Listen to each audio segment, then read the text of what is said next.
तो दुनिया की सबसे बड़ी खबर, अल जवाहिरी का अंत और उसामा बिन लादेन के मारे जाने के 11 साल बाद अल जवाहिरी को भी अमेरिका ने खत्म कर दिया है। अमेरिका का बदला पूरा, 9/11 का हिसाब किताब अमेरिका ने पूरा कर दिया है। इसकी जानकारी दी गई अमेरिकी राष्ट्रपति जो बाइडेन की तरफ से। उन्होंने कहा कि आखिरकार न्याय हो गया, अलकायदा से हिसाब पूरा हो गया। हमारे साथ खास मेहमानों का पैनल जो लगातार बना हुआ है, सीधे रुख करते हैं। रक्षा विशेषज्ञ कर्नल दानवीर स्टूडियो में मेरे साथ यही मौजूद हैं। उनसे जरा समझते हैं कि सर, हिसाब पूरा या अभी भी कुछ और नाम होंगे जो अमेरिका के लिए नासूर बने हुए होंगे और आने वाले दिनों में उनका खात्मा भी हम होते हुए देखेंगे? देखिए, तालिबान सरकार के अंदर बहुत सारे ऐसे नेता हैं जो ख़ासतौर से हक्कानी नेटवर्क से रिलेटेड, जिनके ऊपर बहुत बड़ा इनाम घोषित है, वर्ल्ड के एक टेररिस्ट के नाम पर डेजिग्नेटेड हैं वो।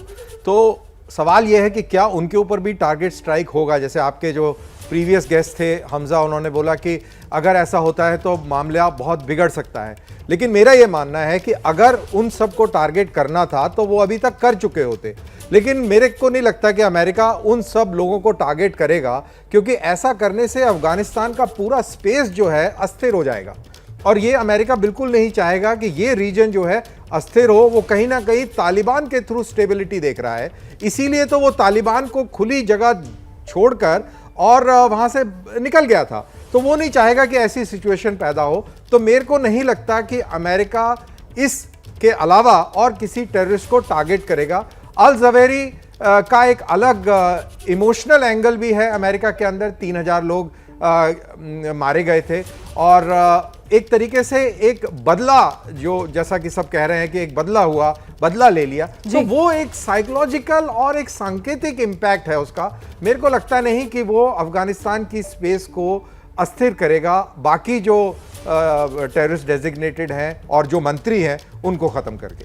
ठीक है, मेजर जनरल एसबी अस्थाना का हम रुख करते हैं। मेजर जनरल, जो बात यहां पर कह रहे हैं कर्नल दानवीर, तो कुल मिलाकर वो जो एक तरीके से 9/11 का हिसाब पूरा करना था, वो डोमेस्टिक रीजंस या डोमेस्टिक पॉलिटिक्स आप कह लीजिए, उसके अलावा क्या आपको लगता है कि इसके पीछे एक वजह जियोपॉलिटिकल सुप्रीमेसी कायम करना भी है? क्योंकि जब नाटो फोर्सेस वापस लौट रही थी अफगानिस्तान से, तब बार बार अमेरिका को ये उल्हाना दिया जा रहा था कि साहब ये कैसा सुपर पावर है जो आतंक के खिलाफ लड़ाई को अधर में छोड़कर वापस लौट रहा है।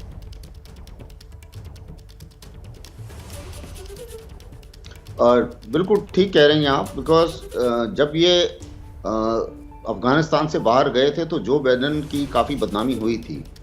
अब अगर आप देखें तो शायद जो बाइडेन इस कामयाबी को जो अपना डोमेस्टिक उनकी पॉलिटिक्स है उसमें भुनाना चाहेंगे और ये बताना चाहेंगे कि नहीं, ऐसा नहीं है, मेरा कंट्रोल अभी भी वहाँ मौजूद है। और जैसा कि कर्नल दानवीर बता रहे थे, उन्होंने जो तालिबान को वहाँ पर अगर वो लेके आए थे और एक डेमोक्रेटिक गवर्नमेंट का साथ ना देते हुए तालिबान के साथ समझौता कर लिया, मेरे को लग रहा है कि उनका जो अंदेशा था वो ये था कि भाई अभी वहाँ पर काफ़ी साल हो गए हैं और अगर आप ये अफ़गानिस्तान अनस्टेबल होने से या स्टेबल होने से अमेरिका को कोई खास फर्क नहीं पड़ता।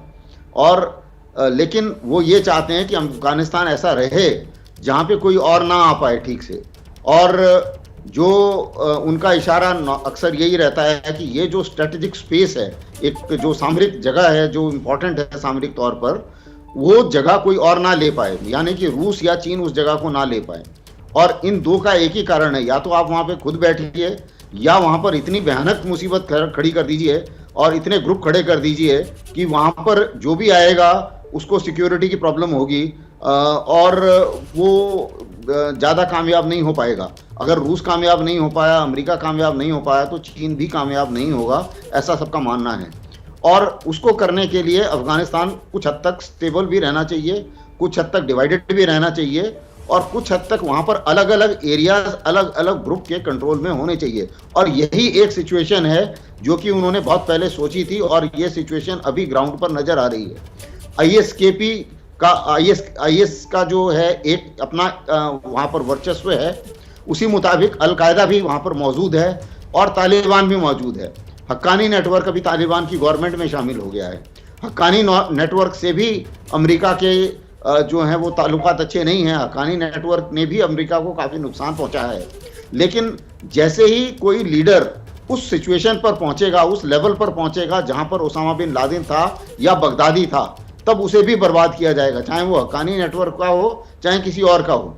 क्योंकि छोटे मोटे लीडर्स के ऊपर इस किस्म का एक्शन करना, मुझे नहीं लगता कि उसका कॉस्ट बेनिफिट एनालिसिस में ज़्यादा फायदा होता है।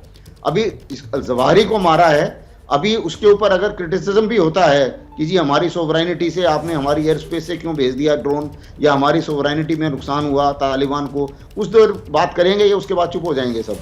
तो लेकिन बार बार अगर ऐसा होता है तो ये दिक्कत आती है। इसलिए वो बड़ा टारगेट की आप यहाँ पर बात कर रहे हैं सर, संप्रभुता की दुहाई देने लायक छोड़ा ही कहाँ अफगानिस्तान को, क्योंकि ये तो ऐमान अल जवाहिरी है ना जिसका खात्मा अमेरिका की तरफ से किया गया है, और लगातार मोस्ट वांटेड आतंकवादियों की जो अमेरिका की लिस्ट है उसमें ऐमान अल जवाहिरी का नाम बरकरार रहा है। और ऐसे में वो जो दोहा अकॉर्ड था उसमें तो तालिबान की तरफ से एक तरीके से समझौता किया गया था कि साहब आप अफगानिस्तान की जमीन से आतंकवाद का सफाया करेंगे। तो यहां पर इस लायक तो छोड़ा भी नहीं है मेरे ख्याल से तालिबान को कि वो अपनी सॉवरेनिटी या संप्रभुता का किसी तरीके का कोई हवाला दे पाए। Major general SB Asthana. हाँ बिल्कुल, आपकी बात सही है। सोवरेनिटी में उनकी बात नहीं कर रहा हूँ, सोवरेनिटी में उनकी बात कर रहा हूँ जहां से वो ड्रोन ट्रेवल हुआ है, उनके एयर स्पेस की। तो अगर कुछ ऐसे देश हैं जो ऑब्जेक्शन कर सकते हैं कि जी हमारे एयर स्पेस से आप ये ड्रोन क्यों चला गया वगैरह वगैरह, तो लेकिन मुझे लगता नहीं है कि ऐसा है, क्योंकि आपकी बात में तर्क है। इसमें मुझे ऐसा नहीं लगता कि सोवरेनिटी इशू कोई होगा। अभी तालिबान जरूर बोल रहा है कि सर बहुत अच्छा हुआ आपने वो एयर स्पेस वाली बात कर ली, क्योंकि आप देर से जुड़े और हम लगातार यहाँ पर बाकी मेहमानों से इस बात को लेकर चर्चा कर रहे थे। पहले मैं आपका असेसमेंट भी जानना चाह रही हूँ सर, आपको क्या लगता है सर ये एयर स्पेस कौन सी इस्तेमाल की गई होगी? पाकिस्तानी एयर स्पेस ही हो सकती है क्या? और क्या वो सौदा पाकिस्तान की तरफ से आपको लगता है कि अमेरिका के साथ किया गया होगा? क्योंकि पाकिस्तान की माली हालत बेहद खस्ता है सर, IMF पैसा पाकिस्तान को चाहिए, और हम जानते हैं किस तरीके से अभी बाजवा साहब जो हैं वो मुलाकात करके आए हैं अमेरिकी अधिकारियों से।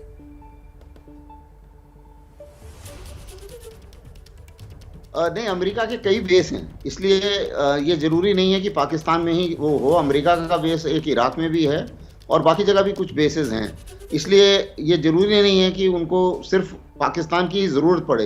पाकिस्तान की ज़रूरत पड़ती है अमेरिका को, ऐसा नहीं है। पाकिस्तान इंपॉर्टेंट है अमेरिका के लिए स्ट्रेटेजिक तौर पे, क्योंकि अगर उन्हें कोई भी फोर्सेस वहाँ लॉन्च करने पड़ते हैं तो जो लॉजिस्टिक सपोर्ट है उसका एक ही रूट बनता है। ईरान से उनकी संबंध ठीक नहीं है तो पाकिस्तान के थ्रू ही जा सकता है जो लॉजिस्टिक सपोर्ट है, इसलिए वो पाकिस्तान को हमेशा उनसे रिलेशन इस लेवल तक रखते हैं। अगर पाकिस्तान उनके तरीके से काम नहीं भी कर रहा है तो रिलेशन पूरी तरीके से काटते नहीं है वो। लेकिन ड्रोन अटैक के लिए कई सारे बेस हैं उनका जिसका इस्तेमाल किया जा सकता है। मेरे विचार से सबसे नज़दीक शायद इराक का कोई बेस होगा, वहाँ से भी ड्रोन जा सकता है। तो उसमें बहुत ज़्यादा कंट्रीज भी बीच में नहीं आते हैं जिनकी सोवरेनिटी का या एयर स्पेस का इशू पड़े। महत्वपूर्ण बात आप कर रहे हैं कर्नल दानवीर, आपका टेक? हाँ बिल्कुल। खैर जब ये चीज़ निकल के आएगी, अब आप ये देख रहे हैं कि पाकिस्तान के अंदर इंटरनल पॉलिटिक्स किस चीज़ को लेकर है कि आपने अमेरिका के साथ में सौदे करे। इमरान खान जिस तरीके से अमेरिका का रोल पाकिस्तान को डिस्टेबलाइज करने के लिए चिन्हित करते रहे हैं, तो आप ये सोच के देखिए कि अगर ये साबित होता है या ये आगे चल के निकल के आता है कि पाकिस्तान की एयर स्पेस का इस्तेमाल करके ड्रोन्स जो हैं, ड्रोन काबुल के ऊपर गया और वहाँ पर अल ज़वाहिरी को मारा, तो आप सोचिए कि पाकिस्तान की इंटरनल पॉलिटिक्स में क्या होगा। और अगर ऐसा हुआ है और तालिबान को ये चीज़ वाज़े होती है कि भाई पाकिस्तान ने कोलैबोरेट किया है अमेरिकन के साथ में, तो आप ये ना भूलें कि तालिबान की फोर्सेस और पाकिस्तानी फ़ौज के बीच में कई सारे बॉर्डर क्लैशेस भी हुए हैं। और कुछ ही दिन पहले पाकिस्तानी एयरफोर्स ने कंधार के रिमोट एरियाज़ के अंदर एयर स्ट्राइक भी करी, जहां पर तालिबान ने पाकिस्तान को वॉर्न भी किया है।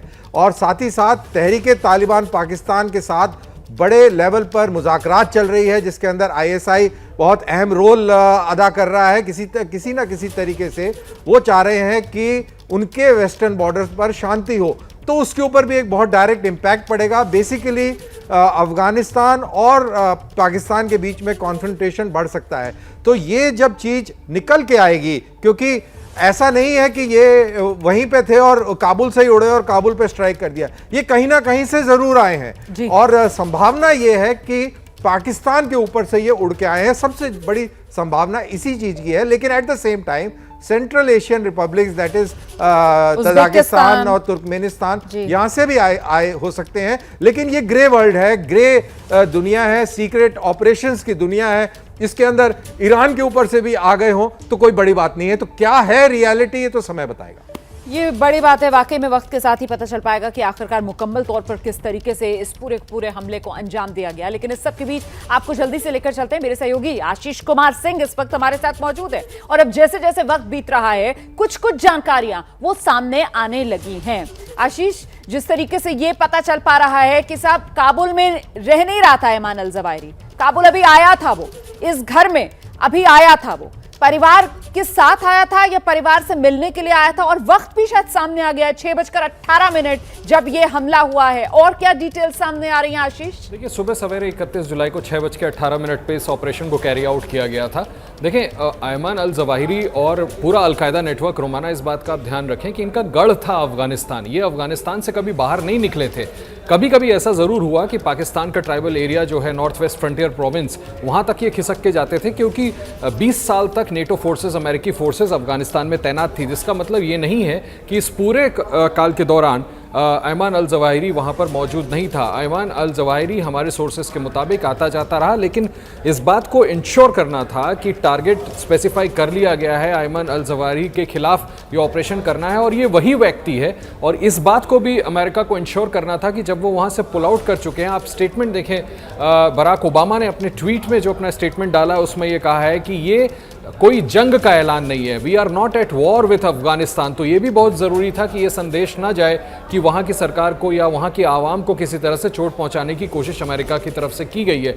इस वजह से थोड़ा सा विलंब हुआ, समय लगा। इस बात को पहले इंश्योर करना बहुत ज़रूरी था कि एकदम प्रिसाइसली ये तय हो जाए कि यही ऐमान अल जवाहिरी है। और जब ये तय कर दिया है वहाँ की एजेंसीज़ ने, तब CIA डायरेक्टर ने जाकर के US प्रेसिडेंट को ब्रीफ किया 25 जुलाई को, और उसके बाद 31 जुलाई की सुबह इस ऑपरेशन को कैरी आउट किया गया। जहां तक रही उसकी फैमिली की बात, रोमाना, तो ऐमान अल जवाहिरी पाकिस्तान के ट्राइबल एरिया से होता हुआ अब से कुछ समय पहले पहुंचा था अफगानिस्तान के काबुल, जिसमें उसके साथ उसकी पत्नी, उसकी बेटी और उसकी बेटी के बच्चे भी थे। तो ये इतने सारे लोग वहां पर उस वक्त मौजूद थे जब ये ऑपरेशन कैरी आउट किया गया। जैसे ही घड़ी का काटा दोपहर 2:30 पे आए, बबीता जी का दिल सास बहू साजिश के लिए मचल जाए।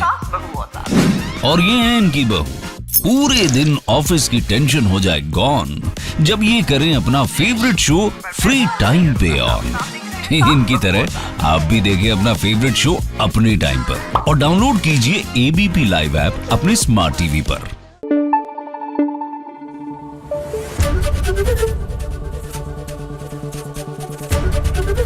ABP न्यूज आपको रखे आगे।